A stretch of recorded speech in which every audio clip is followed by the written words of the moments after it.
Yeah, like if you want to when you lay out your keys, and we'll tell you if it's on screen before you start.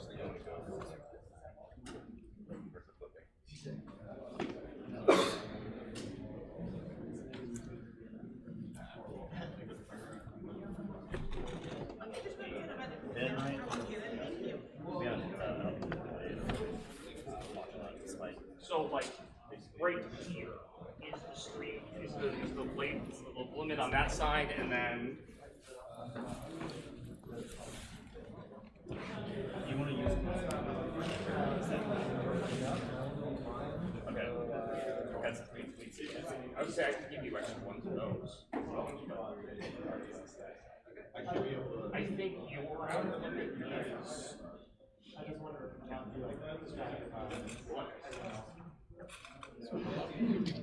Not like golf announcing loud. Like my voice sounds different loud. Okay, I think we're live on air. We are preparing for the quarterfinal matchup. This is the round of 8 between Nathan and Ben.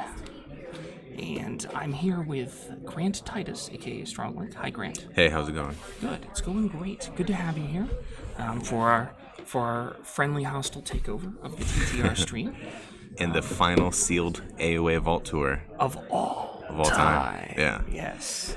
So this is exciting. Indeed. This is very exciting. So this matchup is this is going to be an excellent matchup. So just for those of you who, I'm sure most of you in the audience know these competitors, but if you don't, let me just give some background context. So first of all, and then Grant will talk a little bit about decks. Yep. So first of all, Nathan is on the left on your screen. Nathan, of course, is one of the founding members of Tabletop Royale, which is the stream you're watching. Very good player. I've played him at several different events. Great guy, extremely good strategic analysis, very good player. And he has got one of the most ridiculous decks ever that Grant will talk about in a second.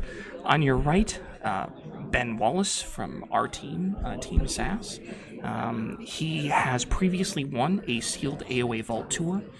He won Origins, right? He won the sealed Vault Tour at Origins. So he has a previous experience, and for some reason he has some sort of unholy alliance with sealed AOA. It's kind of a running joke on our team. The expert. Yeah, none of us like AOA a great deal, but Ben apparently agrees with Ben a great deal. So I'll throw it over to Grant to talk a little bit about the decks that the competitors will be playing. Yeah, so the deck houses we have for Ben, we have a Brobnar logo Shadows house, and then on the other side, Brobnar Mars Shadows. So I'll start with Ben's deck because it's a little simpler to discuss. In the Brobnar, we have 10 creatures. The double Ganger Chieftain, Drummerknot, the two non-creature cards. Yeah, one Drummerknot. The two non-creature cards, Coward's End and Into the Fray. And so this is like the perfect setup for AOA sealed, where board control is a huge issue for most decks. So this is going to be a great strength of his. The Logos house, not anything really special, like Binate Rupture, no interdimensional graft, a few cards that really help move faster, like Helperbot, but nothing too interesting. Then you jump into the Shadows, which has the majority of the Amber control, Bren the Fanatic, Too Much to Protect, a double Life for Life with a double Bad Penny, and an Umbra. So, interesting stuff, but here we're jumping into the game, and... So, you just briefly, give the 10-second highlight of Nathan's deck. Yeah, 10-second highlight of Nathan's. Very similar in the Shadows and Brobnar. 8 creatures instead of 10. He has a lot more stealing, still Too Much to Protect. The Mars, though, Martian Generosity is going to be the big thing for people to look out for here, with the double Mars First Proliferator, allowing you to archive your Martian Generosity. So, really interesting matchup. Quite similar decks except for the Mars and Logos houses. Yes, and Chad is pointing out that Ben does have a combo where he can theoretically Binate Helperbot into TMTP, which is kind of like a Binate graft, but more instantaneous. And doesn't, give your opponent a key directly. That's true. He would have to find another way to steal in Logos. But yeah, he has no other Amber control in Logos, so can't take him off check. All right, so we're getting going here. I believe Nathan is going first. I can't remember if he. I don't know if he 1, 2, 3, 4, 5. Did he mulligan? I think Nathan mulliganed. I think he did mulligan while we were discussing, which was very kind of him, understanding that we needed a few more moments to discuss decks. So you just start out with a Dusk Chronicles, I believe. He's going to archive a card, gain an amber, and then he's going to draw 2, because mulligan and Dusk Chronicles. Ben's going to start out by vomiting 3 Brobnar creatures onto the board. Yeah, like this is where we're going to talk about tons of Brobnar creatures coming out from Ben. When you see that Drummer Knot in Ben's hand, don't see a Ganger Chieftain though. So the critical thing here is both players have a Drummer Knot Ganger Chieftain combo. So both players could, in theory, at any point in time when their opponent's board is empty, pop up out of nowhere for 6 amber or 5 amber and turn on that combo alone. So Ben is wise. I mean, it was probably just the house he had the most of in hand, but it's still a good call to have beef on the board early, because that prevents Nathan, if he happens to have the combo in hand, from immediately playing the combo, because the Drummer Knot would die eventually. Yeah, Nathan, board presence is important for both players. Nathan instead is going to bombardment for 4. That's pretty good. So I think he might just want to kill the big thing here. What is that? Rockets? What's in the Foozle? He's gonna kill Foozle and a Groke, damaging the Groke. 2 on Groke, 3 on Foozle. So Foozle is dead. Giving Groke enough damage where it probably won't survive when it attacks, making its fight ability not trigger. Right. And so he's also setting up the Mother Gun kill if he draws into Mars next turn. Dropping Proliferator, which is a huge threat in Nathan's deck. Mars needs Amber for no because Ben capturing. doesn't have any Amber, unfortunately. Mars first to Reap with Proliferator, to archive Mars needs Amber or Bombardment. That is the question. Probably Mars needs Amber.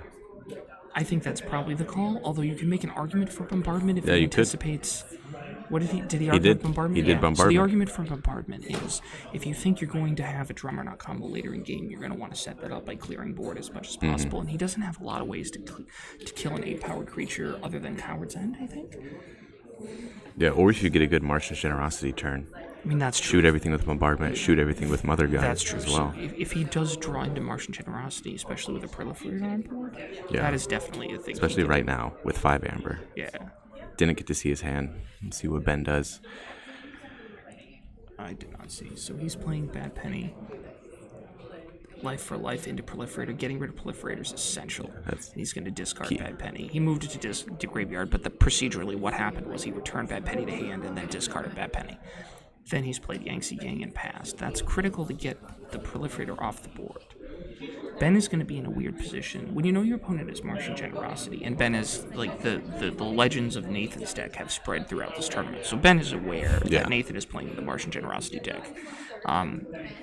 So when Ben knows that he has Martian Generosity, you're going to be in a weird position sometimes where it's better to let your opponent forge first or second key. And if you think that they might have Generosity in hand... Oh, he does. Oh, he does have Generosity in hand? He does. He took his archive. Okay, so killing the Proliferator then was essential for Ben. He's going to take a big hit this turn, but if he... So he's probably going to Generosity, then Bombardment for like a million, and Mother Gun for 1 million. Okay, Bombards first. Bombards first, revealing just Generosity to deal 2 damage to... That's interesting, because you're likely drawing more Mars cards off the Generosity. Well, so it depends on how many cards he has in deck. Perhaps he thinks that he's going to have a chance of redrawing. And he didn't use Mother Gun yet. Right, so, not using the Mother Gun is definitely understandable, because he's going to draw some Mars cards.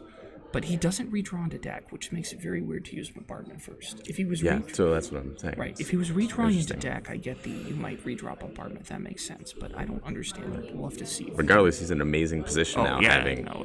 How many cards in hand? Draw 15. Draw half of deck in hand. Yeah, I think it's. Now he does not have any keys, right? But he's going to play all. No Amber. No Amber, no keys. But he's going to Mother Gun for like 17, and then like not actually 17. He's going to Mother Gun for like 8 probably, and then he's going to play all the Mars cards. Or like the biggest thing is he's going to be able to develop his Brobnar board. Right. He doesn't have much use of his shadows for stealing. Here's the thing, though. Like by not holding the Bombardment, He's just gonna Mother Gun Grok, so he's focused on Grok here. I guess you know what he's doing? He's setting up a Coward's End. But if he's doing that, why is he playing all these Mars creatures? Okay, so he's a containment field, that's fair, but like, if you're setting up a Drummer Knot turn, I'm not sure that you want to. I'm not sure you want to play a Coward's End. If you are When you're, unless you're just treating these Mars creatures as disposable, which you can't. But the Coward's End is going to kill them. Or assuming that Ben is scared and will kill the Mars creatures. Right. If Ben is smart, he won't spend his time killing all the Mars creatures. Although, Well, he can't reap. Or he can reap, but he gets stunned. what I the problematic would creatures. consider doing is I would consider running the Broken creature into the thing that... What's this guy called? Shockworm. The Shockworm, right, sorry. So, I consider killing the Shockworm because you put damage on your creature, and if you're playing around Coward's End, I don't know if he knows that Coward's End is in the deck.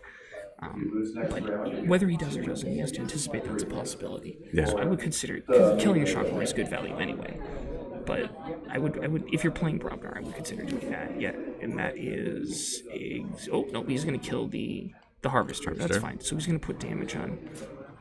Oh, So skipping some steps, not putting the damage because he knows he's playing it back out, his Drummer Knot. Yeah, so he's playing Drummer Knot. which can be a little confusing.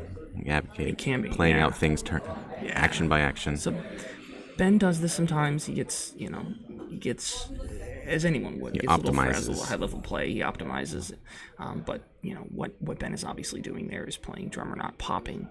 What is that? Grok or Groggins, Groggins, popping sorry. Groggins back to hand, He and makes both the players Gs. understand. Yeah. I think he makes it clear, says he's gonna. Yeah, that's the thing. We don't not have put the we don't damage have on. table audio, so to my knowledge, we don't have table audio. We can't hear any table audio, so he may be explaining this out loud. That's usually what happens. Right. So it looks a little weirder than it actually is because he's explaining it out loud to his opponent. So I did notice Nathan only played like 3. Like he played. Did he hold Mars cards last turn? I didn't see Mars cards in hand. It would make sense if he didn't draw into many Mars cards. But here we go with the Brobnar. Okay, so that's a Lollop. So he doesn't have Coward's End then, if he's going to be playing that first. Yes, there would be not really a scenario where you would. So that's unfortunate for him that his Coward's End is in something like the last 4 cards of deck or whatever he has left. I'm assuming, because there's no. You're right. If he has Coward's End, there's no point in doing all of this. We can see a lot of shadows in hand. That's what it looks like. He has another Ginger Chieftain in hand too. Getting ready for the rule of 6. He's rule of 6ing, which means that he thinks he's going to be able to clear Ben's board, and he doesn't have Coward's End. I'd be curious to know how he thinks that's going to happen, because I don't believe that Drummer Knot, assuming he just has the one Drummer Knot and Ginger Chieftain, does he have more copies or just the one? He just has a single Drummer Knot. Okay, so I don't know how he plans on having Drummer Knot. We can see the Brahmo in hand, with Drummer Knot dealing quite a bit of damage to the flank creatures. Right, but if you only have one Drummer Knot and you play the Drummer Knot and you pop Chieftain, and then you don't immediately use Chieftain to ready and fight with Drummer Knot, the combo stops. Right? So, but he's put a 1 on the table, which could just be like indicating it's the first time he's used Chieftain. It could be a precautionary move, but it's not going to be a continued sequence, and perhaps he's figuring that Rock out Hurling right now. Giant. Okay. That was interesting. So the question is how many Brobnar cards he has in hand. But I will say the Rock Hurling Giant combo with Martin Generosity is disgusting. Draw all the Brobnar cards, really discard disgusting. a whole bunch of Brobnar cards. We use double Chieftain. So he's going to fight the Giant into there. Okay, so he might actually be able. So then he has Brahmo, and he can might be discard a able to card. Clear the board. Yeah, he can get pretty close. What does Ben have in the way of board clears? Looking ahead. Ben has the Coward's End, Okay, well, and that's the only Yeah, board so clear. that's not an exceptional response in this particular situation. Even if he had it in hand, we don't know that he does. Oh, that can be detrimental, not having that. So plays Drummer Knot on the end, pops the Chieftain. You can see a signal fire in We don't have a hand, Drummer Brahmo. Knot counter, but we're not going to get to the Drummer Knot counter because he's played Fusel White. Is it? That's Brahmo? Yep, Brahmo. Okay, so he's discarding to kill because they even put the damage He on did it. 2 damage and then 2 discards damage for and then 4. Rock Hurling Yep. Giant, the guy. So, but now he still has to remove one other creature. He popped the Chieftain. That's Chieftain 4, I believe, or 3. Where's the number at? It should be 3, because he 3, returned okay. it to hand. So he's using Drummer Knot to kill. Drummer Knot should have damage. Yes. Okay. Yeah, and here begins half of a combo. Yeah, he's only going to get one turn with a the I'm rule not of sure why 6. Containment Field is still on the board. It has to be put in Nathan's graveyard, but I'm sure they'll figure that out in a second. Yeah, there you go. He's got it. Okay. So this is the danger zone for Ben. Ben needs to come up with an immediate response right now. And it would be a response if Ben can even though Coward's End doesn't kill the Drummer Knots, it would be a response to bin all of the Ganger Chieftains. Right? Like Coward's End would kill all the Ganger Chieftains. Yeah, the dream would be to have Cowards End into the fray and Lollop, trying to kill off a lot of the damaged creatures. Well, Or no, he would also need a Ganger Chieftain. yeah, Wow. I was gonna So say you couldn't actually kill This is him. pretty rough. So he's healing stuff. So Ben really needs an answer right now. At a minimum, he needs to put stuff on board, but the Brobnar creatures into that are the on fray? board for Nathan is a real problem. No other Brobnar cards in Ben's hand. Okay, that's a real problem. So he's now got to go into damage control mode. Nathan, fortunately for Ben, is not on check currently, but Ben needs to... He needs to develop a board to stop the Right. Drummer Knot combo from going off, but he's not going to be able to with these he can at two least- power creatures. Right, so ironically, because there are two Ganger Chieftains on board that minimize... So he's... Is he thinking about Binary Rupture? Does he have Binary Rupture help him out TMTV? Because that would be kind of silly. That would be really cool to see. If so, I'm not sure he has that, if though. he has that, he should wait.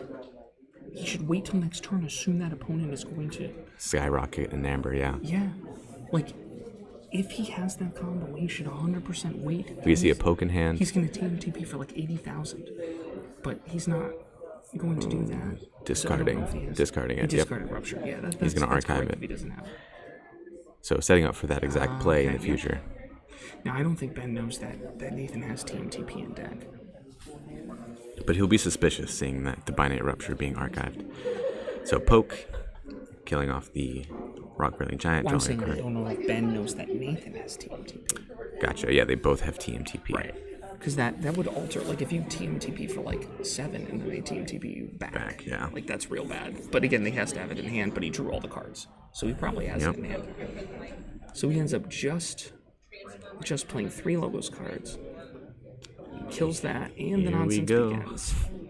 Now, the Double Ganger Chieftain does actually reduce the number of combo hits he can get, simply because... So the interesting question here is, how much Amber does Nathan go up to? Knowing that Ben has shadows, he's made it to day 2. And he just Wouldn't you He assume? just archived the Binary Rupture as well. Wouldn't you assume he has cards like TMTP? Or Graft. Yeah, Right? or Graft. Right, because he just archived a Rupture. Like, that to me is like... Yeah. Like, archiving a Rupture rather than a random card off top of deck, to me, as a player, is an enormous red flag.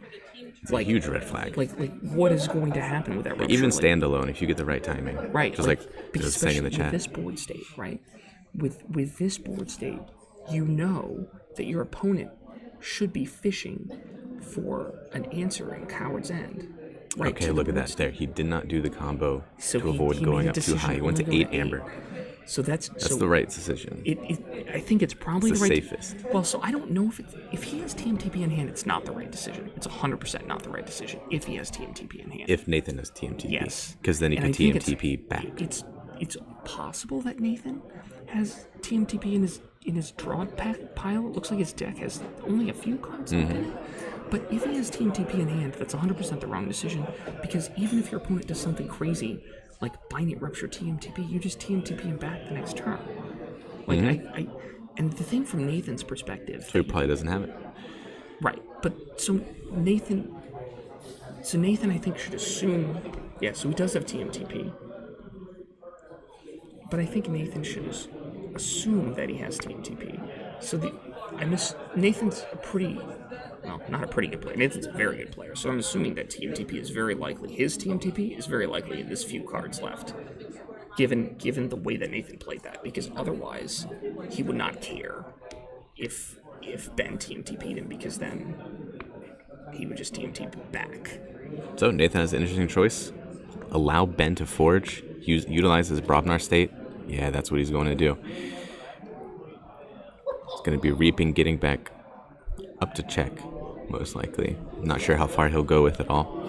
But allowing Ben to forge, knowing that disadvantage in board state that he has is enormous.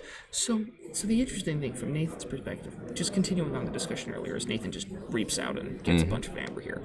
From Nathan's perspective, Nathan has to know that Ben needs an answer in the immediate future for Nathan's board state. And so if Ben had an answer for Nathan's board state, Ben would have played it the turn that he archived Binding Rupture, right? He would not have waited to do that in all. If he had it, right? If he had it in hand. So if he doesn't have it in hand and makes a deliberate decision instead of archiving top card of deck and fishing for answers that he can presume that Ben doesn't have in hand, instead of doing that, he archives Binding Rupture. That has to that's an indication turns his hand over on the table Nathan, and says, yeah. I have TMTP or I have Graft. I have one of those two cards. Like it's 100%. You're probably thinking is Graft. He probably thinks that, right? But either way, it turns his hand over on the table. So, given that information, if Nathan has TMTP in hand, he should play into that and go along with that. That's what I was trying to say earlier. That was my thought process. But that's kind of like third level poker analysis. So there we go. Hit rule 6 for the Ganger Chieftain. Use 5 for Drummerknot. Probably just gonna return the Brahmo. Yep. Heal its health, making the Coward's End even better. If he can find it. If he can find Ben it. basically has to find it now, like right now. If he does not have it right now, he's going to lose, in my opinion. And he might lose anyway. And imagine the hand that Nathan's sitting on now. Not playing there it any is. shadow. Okay, he does. There we go. That is fortunate. That is the only thing fortunate. that would have kept Ben in the game. He's going to play Lollop. So Ben's going to have to find some amber control very quickly because Nathan's going to forge and he's going to have 3 amber for his last key. Now, he does have a guard. Ben does have a guard just sitting on the table. Oh, and Ben drew up to 6 cards with chains. No, that's it. Well, he doesn't have any amber control in hand anyway, so... See, this is the worst possible scenario for Ben, because I don't know what was shuffled back, but Ben not only had to lose his best card, which was probably an amber control piece, but he flips over his hands, so Nathan sees. Yeah, he knows exactly what he can do. Nathan knows that he has no amber control, and so if Nathan knows if he gets to 6, he immediately wins the game. If I read that hand correctly. I didn't see anything. There's a guard disguise on table, but the guard disguise... That's not going to have much effect, yeah. You have to have 3 or less amber. It's turned off if Nathan gets 1 more amber. So if Nathan has a way to generate 3 amber because Ben just turned his hand over on the table, then Nathan knows he'll win the game. Now, to be fair, if Nathan is aligned to gain 3 amber, that's probably his best play anyway. Right? Like, there's not really a lot of scenarios here where Ben only is on 1 key and 0 amber, where it wouldn't be Nathan's best play just immediately. This is a good reminder here of when you're in day 2, just slow down, relax in the plays, play things out in order, play the Lollop Exhausted, discard into the fray. You know, take your time, you have time. Don't make silly mistakes like that. Even though that specific mistake, you know. So Nathan may not so have impactful. a line to gain 3 amber, though. He's going to have a line to do something, but playing TMTP for 1 amber, okay. He's still got to find 2 more amber to win this turn. Merkins, he's going to see what he can fish for this one. Okay. Oh, and he's going to get a croak. Broke Oh, that. God, that's so bad. Hurts. That hurts. Yeah, exactly like they're saying in the chat. This is a great example of why you draw face down into a separate pile so that if this mistake is found, you can randomly immediately rectify without showing your entire hand. Right. So Ben needs to cycle as many cards out of hand as possible here, which is what he's doing. He still has changed from the Coward's End, you know. 1, 2, please don't draw to 6. Okay, there we go. But yes, the correct play is always to draw face down so you can fix a problem. And this is a procedure that's been recently introduced so that it's when you're in moments of stress, it's sometimes hard to remember to do new and different things. Do you play Blinding Light for Shadows, or why are we... Pip. So we reaped with both of these. Oh, yes, thank you. Going up to check. So he's gambling that... Well, not gambling. He's basically turning to Ben and saying, you have to have an answer right now. I'm in check. And it looks like he doesn't. He has might, a bunch of logos cards. See. He drew 3 cards. He has a helper bot. Does he have if he's Shadows card? He's going to fish. He's drawn for something. He's going to fight something and draw a card. Kill Grok, probably.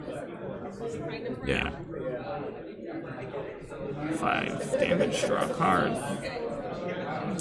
Just throwing that damage around. There we That's go. it. That's it. That is it. So you saw that game. Very well played by both people. Unfortunate extra card draw at the end there. I don't know what card was shuffled in. I don't know if it would have bought Ben one more turn. But that was clearly a situation where Nathan's early board presence required an immediate response by Ben, and Ben did not have an immediate response. So that, Nathan's deck is obviously disgusting, but this is one of those situations where it's just if he doesn't have the answers on time when he needs them, when you have this sort of board presence, that is the power of board presence in AOA, like you were saying. This match is a race to get the board presence. Yeah. And the Martian's generosity for Nathan just accelerates that process. Right, and he got it exactly when he needed it. He got that right in the beginning. Having the Martian generosity on like 8 is an obscene situation. Yeah, that's incredible. Like Martian generosity for 8 in a sealed match just ends universes when you're drawing into a deck that is already good enough to make day 2. So congratulations to Nathan. Well played to Ben. Yeah, it's just a good match. Will we be having an interview with Nathan? I assume we will have an interview with Nathan.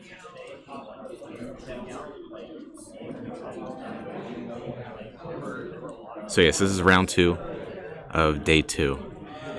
Did you win? Oh no! We're being told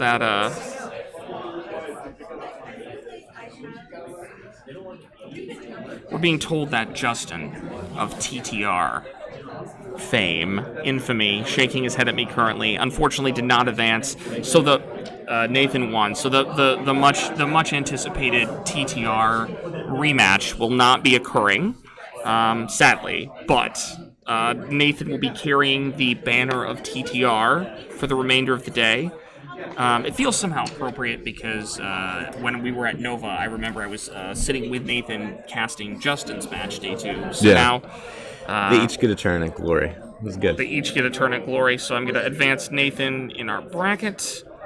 We'll see if we can get an interview with either of the competitors in a moment. I'm going to step out for just a second to see if I can find out the results of the other 2 outer tables. Okay. And I'll see if Nathan wants to come over and talk to you. Sure. Or I'll come back as well. Yeah. So we'll be back soon, guys. Yeah.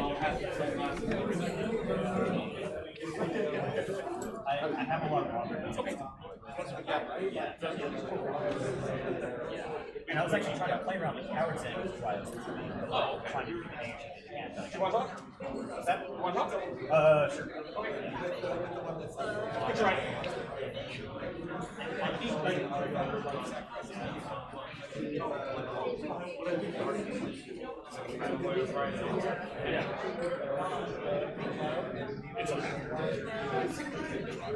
Hello.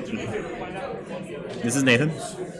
All right, so we're back. With Eric? We're back with the conquering hero, Nathan. Very well played, sir. Yeah, my deck's crazy. It is. It's one of the best AoE decks I have ever seen. You opened an Archon deck. Yeah. I had the misfortune of being. I mean, it was pleasant. Yeah. I was paired against. I was going to say the misfortune of being paired against you round 1. It was very pleasant to play you. I enjoy playing you in games, but misfortune in terms of You don't want to start a sealed tournament 0-1. Right. Well, right. I had the misfortune of running into that giant round 1. It's just it's just like a chainsaw. So the couple things I wanted to ask. So we were the point of the strategic point in that game that got me very interested is what was, before I get into the analysis, tell me what's going through your mind at that moment in the game when you have a massive board presence and Ben archives Rupture. Yeah, so that's actually a good point. I talked to Ben about that because I thought he had the Brig combo. Right. And so I wanted to get myself to a place where if he had the Brig combo, he was going to trigger it. Mm-hmm. I had drawn my Too Much to Protect. Right. So I knew you had TMTP in hand? I had Too Much to Protect in my hand. So I knew that if he brigged me, I was safe. He wasn't just going to win the game. Right. Outright. You have a response. Yeah. So, and I was trying to get that to happen. I was trying to bait that situation to occur, and that's why I just hammered the Brobnar over. So, again. My question was, it looked like the turn immediately before that, you didn't rule a 6 the combo, though. Oh, did I? So I did rule a 6 Gengars because I had to use the Gengars to kill a lot of his stuff. I actually made a misplay at the very beginning of that turn. I no-brainered alpha to get the amber. When I should have held it for the rock hurling giant, I wouldn't have taken any damage on Drummer. Okay. Okay. And Ben, First blood. Ben actually, Yeah. he mentioned that he misplayed because he poked my rock hurling giant. Yeah. He Oh. yeah. Hello. Hey, T. How's it going? So he poked my rock hurling giant, not realizing that my Gengar Chieftain was 1 point away from death. So he could have killed. He could have killed. Yeah. And so I was like, that's not a misplay. That's baiting me into the Binate Rupture interdimensional graph combo. He wants me to combo here. Right. But because it was a misplay, I made a misread. Yeah. There was a fair amount of poker because what I was getting into was I was thinking, I must have not understood what was happening on the table at that exact moment because I thought you intentionally did not rule of 6. Yeah, I ruled wanted right. The turn immediately after he archives Rupture. I thought you intentionally did not rule of 6 the Brobnar.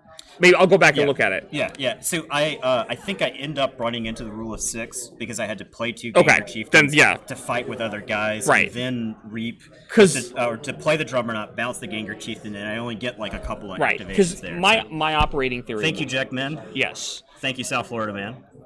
Not tonight. That was the strategy. The strategy was always to open a crazy deck. Open Archon decks and sealed. Yeah. Always a winning strategy. Open Archon decks and be a good player. Yeah, right. I mean, let's not kid ourselves. You're obviously a very good player. So he killed the Proliferator, and there's a lot of like really degenerate Mars stuff. Oh yeah, I could have drawn into just put the game away at that point. Generosity, Mars first, archive generosity. I went with the backup plan of Drummer Knot Gengar Chieftain. It's a pretty good backup plan, as it turns out. I didn't have the Cowards in because the Cowards in makes it a lot cleaner because I can just Cowards in. It does, dudes, and then I can hold on to stuff like Signal Fire, and I can hold on to the First Blood. Right. Because if you watch this back, you'll see what I was saying at the moment when you. At the moment, the turn after Rupture, I thought you stopped. I must have misread the board because I was saying it would be a mistake to not max out Amber there unless TMTP is one of your like 3 cards in library still. Yeah, it was not. Okay. Okay. So and the thing was, I did not have. I think I got rule of 6 before I could generate enough amber to max out for the turn, and that was part of the reason why because of the whole thing you were. Okay, that makes sense. I played the First Blood early because I needed it for the rock hurling giant basically, instead of just getting the amber off of it because I knew I was going to have to fight some guys off the board, so the Gengar Chieftain activations were going to get eat up early, so I wasn't going to be able to get the full 6 from Drummer Knot. Right, that makes sense. And I mean, obviously, like from your standpoint. You know he's got to have an answer to the board, and if he doesn't play an answer to the board, he was Brobnar, and Brobnar actually has one of the best board players in AOA. Yeah, and so I was definitely concerned about that, and that's why I did want damage on some of my guys, just so that they would survive. If he did wipe. That's real smart. And the moment he plays the researcher, and the moment he two things, he takes a turn.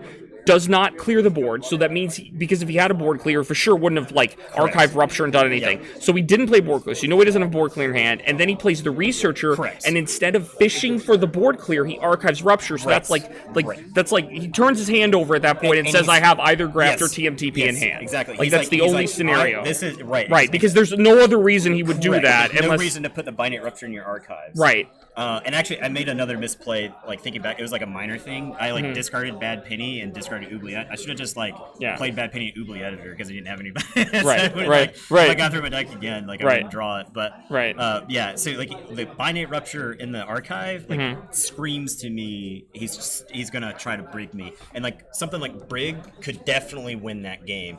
I lost a similar game because I mistimed a Brig combo versus a player at Nationals.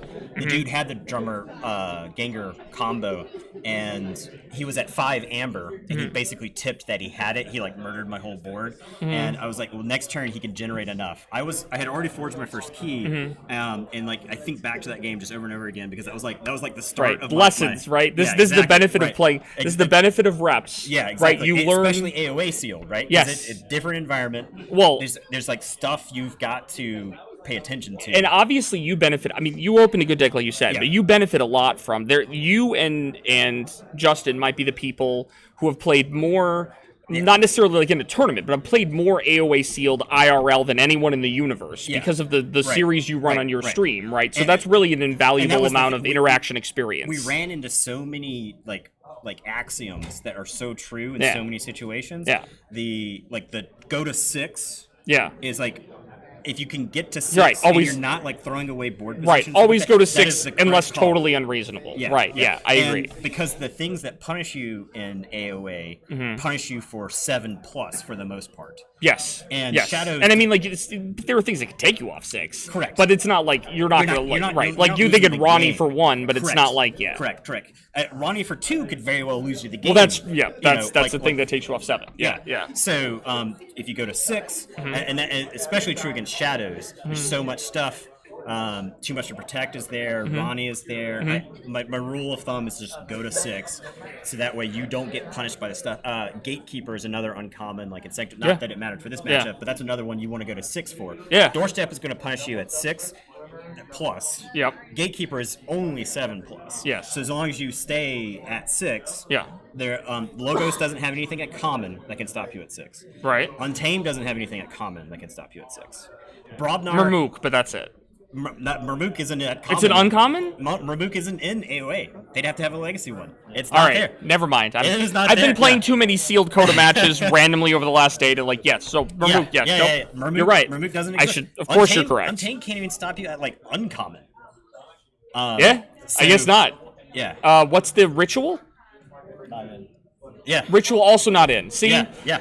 I know the sets. Really, I do. Yeah, that's fair. So yeah, you're right. So like, I guess it can't even. Brobnar can stop you at 7 with Burn the Stockpile, and that's the one that punishes you the most. Yes. So you so go for to 6 Brobnar, right? You're safe, as long as they don't have Bumpsy. Bumpsy's not in this set. Okay. I'm just gonna list all the cards that aren't in the set. Groke is, but Groke needs something to fight, and he has to be able to fight. Right. Which is why, it was like early on, Brian prioritized damage against Groke, so that way it couldn't just. When I played the Orbital Bombardment, I had a choice of whether I could kill. Oh, so that was the other question. Why did you play Orbital Bombardment before Generosity? Because you wanted the Amber? Because I had drawn so many Mars cards, I was not sure that I was actually going to draw that many Mars cards. I had like 6 or 7. You only bombarded for like 1, right? I bombarded to kill Groke. Why only that? Well, I have Coward's End in my deck, so I don't want to. The Mars Needs Amber has been played, and I don't want just random damage hanging out on his dudes if I need to Coward's End to Gengar Chieftain combo. Gotcha. Afterwards. Yeah.